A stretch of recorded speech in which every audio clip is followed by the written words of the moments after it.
The musician Guy Garvey is asking radio listeners to record their parents before it's too late. His band, Elbow, have won multiple awards, and he himself hosts a show on BBC Six Music. Before his father died recently, he captured stories, memories and more, and he wants to encourage us to do it, if you still can, in the interests not just of family history, but of social history too. My dad died in March, and I've been recording him for the last 10 years, just on and off whenever we got together.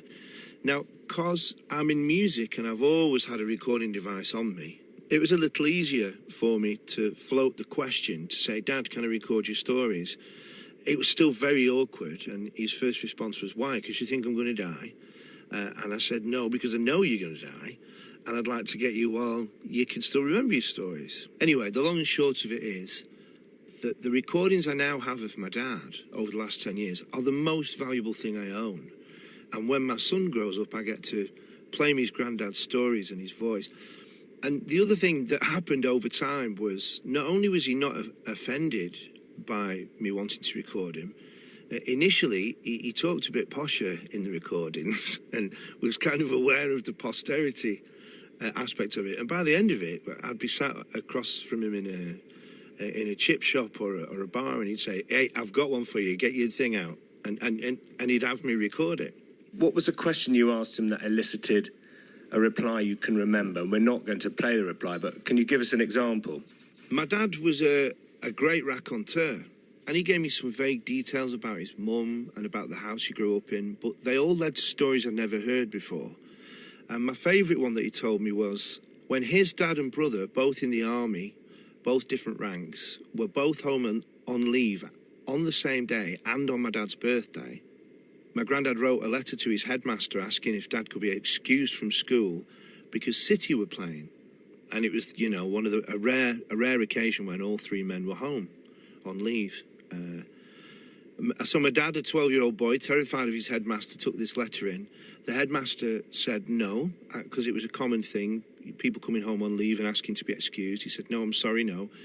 My dad was so crestfallen that he went back and asked him again in tears, and his headmaster said, all right, the tram's over the road there. If you run and get it, but, you know, leave through the staff entrance and don't tell any of your friends. So my dad remembers getting off the tram at Main Road, and Grandad and my uncle are waiting for him there, and not thinking, he gives him the no from the headmaster. He gives him the letter of refusal. And so my granddad, thinking my dad was playing truant, walloped him. And then my dad was so upset that my granddad realised what had happened and realised he was telling the truth. And my dad remembers who scored the goals and you know, how far into the match they were scored. He remembers every detail of a Manchester City match from when he was 12. And I would never have heard that story if I hadn't have asked these questions. People tend to only tell stories that have a punchline.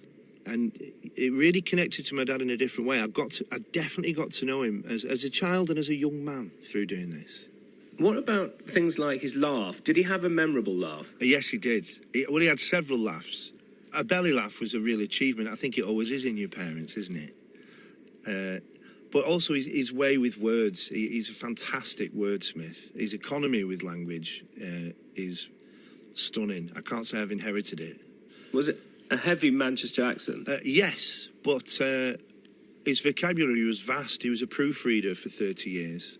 I mean, I should clarify that because you've taken Manchester to your music, and you can't take the Manchester out of the man. So when I say a heavy accent, I'm not trying to come over as a southerner saying, was it a heavy accent? I mean, was it a glorious Manchester accent? Would he have been considered by people a Manc? Yes, but not the kind of drawl. It's like a softer, more a Lancashire accent, I would have said, actually. He had a tendency to talk out the corner of his mouth, but that was because he was cool. I mean, other broadcasters from different parts of the north of England, which is not one place, we've learnt that, but Terry Christian has said that actually there's increasingly one accent, especially on the radio.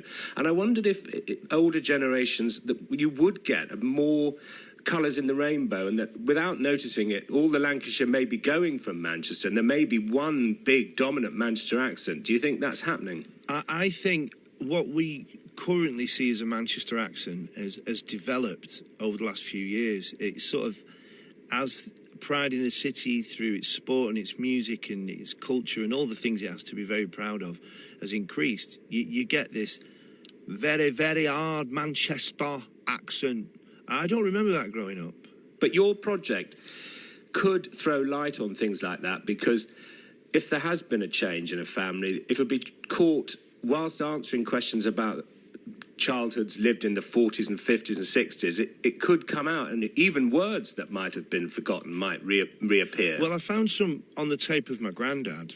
He was telling a story where he was on a train and there was a GI sleeping with his mouth open, pointing at the ceiling, and an egg had broken in his kit bag, and the meniscus was dropping towards his mouth and then going back up again from the luggage rack. And in describing that he didn't know what it was, my granddad said, I couldn't christen it. And I thought it was a lovely way of saying I didn't know what it was.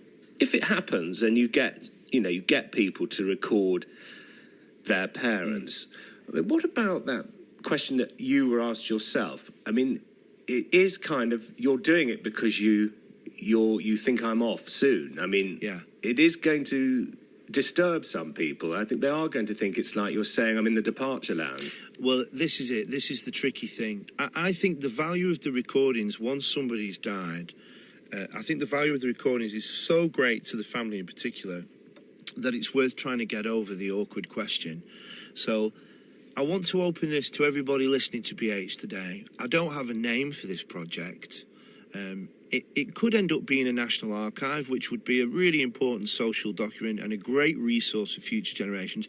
But even if it's just for the families of the people that have recorded it, which I kind of assume it will be, what shall we call it? What you're really saying is, what should we christen it? What shall we christen it? Perfect. The christening project, almost. I want it to be something that everybody's individually excited by and being involved with. What I really want is the subjects of the recordings to offer it to their children and grandchildren. I want them to say, if you would like to record my stories for future generations to listen to, that would be okay with me.